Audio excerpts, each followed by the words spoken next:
Halo Lauters, jumpa lagi di kanal Dive Indonesia ID. Mengulik tentang menyelam rasanya belum sempurna jika kita belum mengetahui informasi-informasi dasar tentang menyelam. Nah, di sesi ini kita akan membahas mulai dari pengertian dasar menyelam, sejarah singkat, dan jenis-jenis menyelam. Pengertian menyelam. Menyelam adalah kegiatan yang dilakukan di bawah permukaan air, baik dengan menggunakan peralatan ataupun tidak, untuk mencapai suatu tujuan tertentu. Nah, Lauters, kapan ya kira-kira manusia pertama kali menyelam?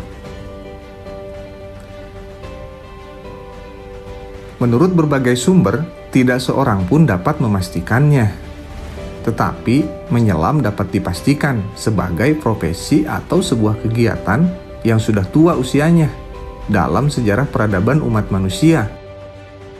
Dalam dunia pewayangan kita misalnya, dikenal nama Raden Jayakatwang, salah seorang putra dari Arya Bima.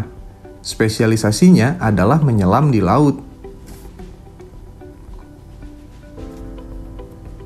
Penyelaman dengan tujuan mencari mutiara sudah dilakukan oleh masyarakat Maluku berabad-abad yang lalu. Sayangnya, tidak ada catatan-catatan tentang kepiawaian bangsa Indonesia dalam soal menyelam.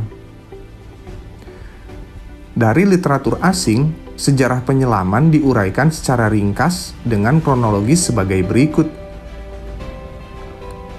Pada tahun 415 sebelum Masehi, para penyelam Yunani pernah menghancurkan dermaga bekas di Sirakusa.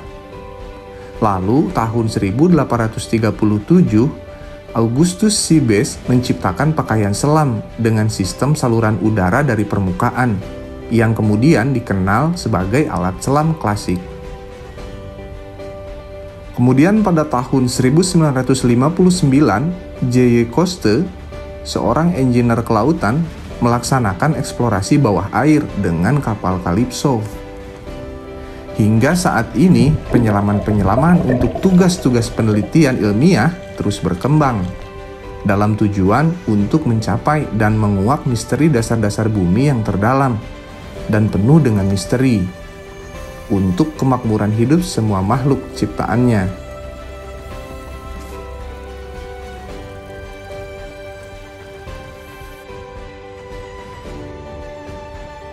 Jenis-jenis menyelam.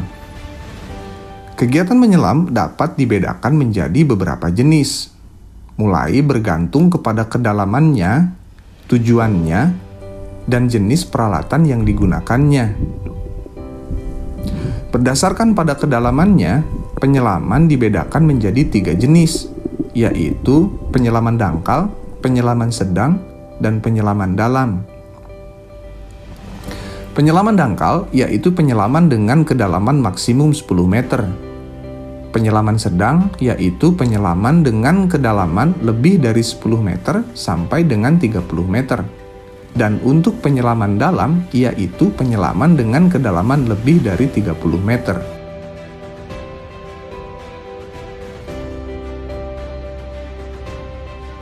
Selanjutnya, jika didasarkan kepada tujuannya, penyelaman bisa dibedakan menjadi 4. Yang pertama, penyelaman untuk kepentingan pertahanan dan keamanan negara. Contoh penyelaman ini antara lain tactical atau combat diving, yaitu penyelaman untuk tugas-tugas tempur. Kemudian, penyelaman untuk penyelamatan kapal selam. Kemudian penyelamatan SAR, hingga penyelaman inspeksi dan perbaikan. Penyelaman-penyelaman jenis ini pada umumnya dilaksanakan oleh penyelam angkatan bersenjata atau badan SAR. Yang kedua, penyelaman komersial, yaitu penyelaman profesional antara lain untuk kepentingan konstruksi di bawah permukaan air, seperti penambangan lepas pantai, atau offshore drilling, dan lain-lain. Ketiga, penyelaman ilmiah atau scientific diving, yaitu penyelaman yang dilakukan untuk kepentingan ilmiah, antara lain penelitian biologi, geologi, arkeologi, dan penelitian kelautan pada umumnya.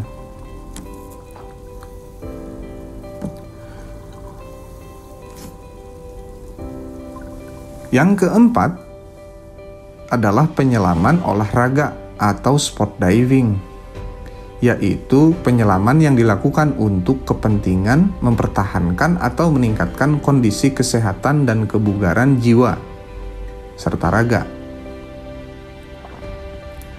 Penyelaman olahraga atau sport diving ini dapat dibedakan berdasarkan peralatan yang digunakan.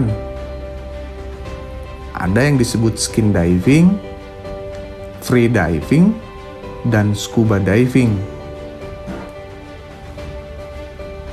Skin diving yaitu penyelaman yang dilakukan dengan menggunakan peralatan selam dasar, yaitu masker, snorkel, dan fins.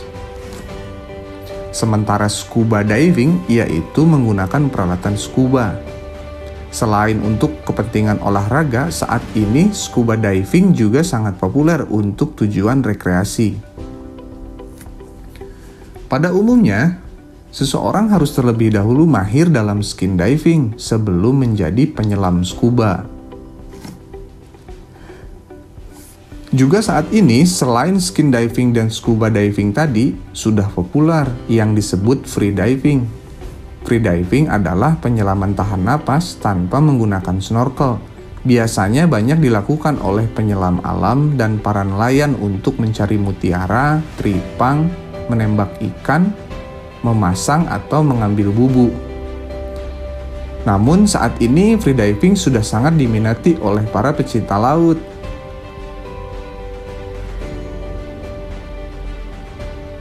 Nah, bahasan lebih lengkap tentang skin diving, scuba diving, dan free diving kita akan sajikan di video berbeda ya sobat. Oke, sekian penjelasan mengenai pengertian, sejarah singkat, dan jenis-jenis penyelaman. Dari semua jenis-jenis penyelaman tersebut, ada yang diwajibkan untuk seseorang memperoleh sertifikat khusus, serta ada juga yang bisa dilakukan tanpa sertifikat khusus. Sampai jumpa di penjelasan selanjutnya, tentunya pada video yang terpisah ya Lauters.